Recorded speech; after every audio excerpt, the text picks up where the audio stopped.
Girlfriend আমার যেমন তেমন বান্ধবী গুলা চিজ লোকাল খাবার খাইবো না রে, খাইবো শুধু চাইনিজ।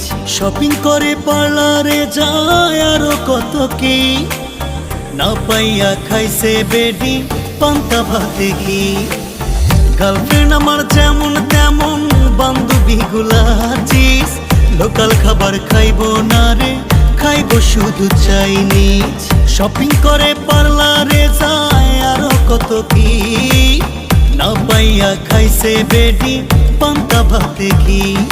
সাজ পাঁচটা মোবাইল চালায়, কল দিলে কয় বন্ধ, জিজ্ঞাস করলে বলে বাবু কেন কর সন্দেহ। ভালো মাইয়া মনে হইরা মন দিয়াছি ভাই, খবর লইয়া দেহি বেডির লাঙ্গে রবাব নাই।